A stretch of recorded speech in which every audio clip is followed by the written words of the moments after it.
Hi, it's Chris, and this is my review of reading through the Bible in a year chronologically. We're about that far. We're still in we're in the New Testament. We're in the time period of Jesus and all the things that he's going on. And October 21st, we had Luke 18, 9 through 14, Mark 10, 1 through 12.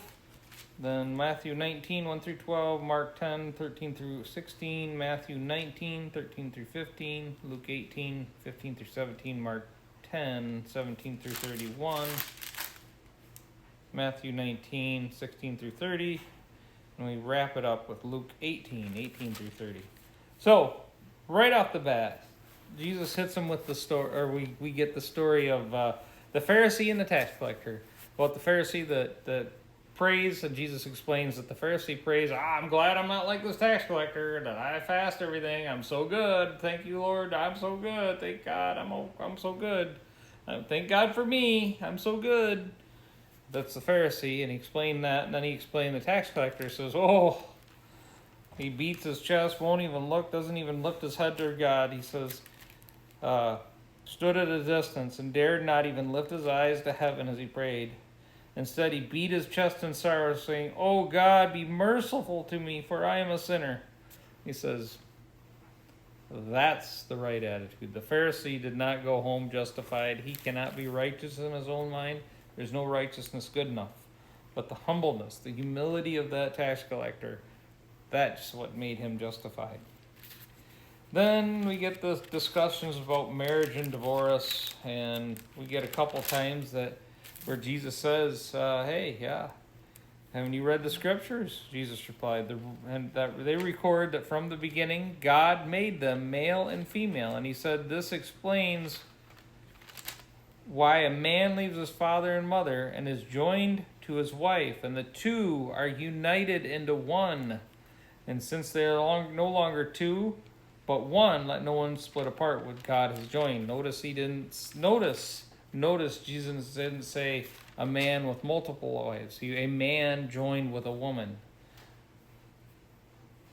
That's the way it was intended. It wasn't polygamy. It was not an intention from God from the beginning. That was one of the first sins that we see recorded. Just because it happened doesn't mean that it's justifiable or right. Right off the bat in Genesis, we see where it happened. And I think that's one of the problems that we had from the beginning. So it's not justified. It's one man, one woman. That's what marriage is explained. There's shows in the Bible. And then it goes on, it says, let's see, Moses permitted divorce only a concession for the hardness of his heart. It's not what God had originally intended. And I tell you this, whoever divorces his wife and marries someone else commits adultery, unless the wife has been unfaithful. But this is interesting that Jesus' disciples took this, and then they said to him, if this is the case, it's better not to marry. And then Jesus' reply is, not everyone can accept this statement. Only those who God helps. And that's an interesting part to that. Only those who God helps can do that. Paul puts it another way. He says, it is better for a man not to marry, but it is better for a man to marry than burn with the passion of, I'm just going to say the sexual passions there, but it's better for a man not to marry, he says. But we still do need to be in self-control. Jesus goes on to say that some are born as eunuchs, meaning they can't have sex. Some have been made eunuchs by others, been castrated, and some just choose not to marry for the sake of the kingdom of heaven. Let anyone accept this who can accept, who can. And I say who can accept it. And then we give Jesus blessing the little children and telling the disciples they must have that childlike faith in order to enter the kingdom of heaven. We need to believe in God and that much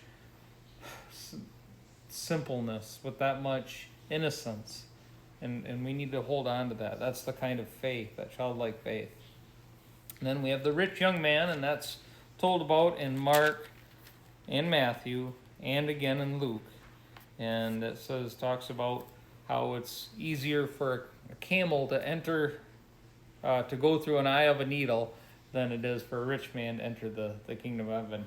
And I still want to go back and look at this, but one of the things, I still remember this teaching from 30 years ago about a gate into Jerusalem that was called the Needle Gate, the Eye of the Needle Gate, and it was a man gate. And you could get a camel through there, but camels in that time were used to pack, and they were full of things. So the only way to get that camel through that gate was to remove everything off that camel. Now, if that's the case, that makes for a pretty good illustration, doesn't it? That we can enter the kingdom of heaven if we're rich, which many of us really are very rich in this country. And we're able to rely on our grocery stores and our riches, and even some people for government assistance to fulfill their basic needs instead of relying on God. And God says that he will take care of us. His promise is that, like the birds of the air, but we rely on our own riches. But we have to give all that up in order to enter the kingdom of heaven and remove that burden from us. Like if you're removing all that burden from the camel of an eye of a needle, probably even all his water supply to be able to get through there. But that's neither here nor there. But it makes for a good illustration. Again, we have to be able to give up our possessions in order to enter the kingdom of heaven. So, I don't know. That's the gist of what I got out of that tonight, and pretty cool stuff. Keep learning.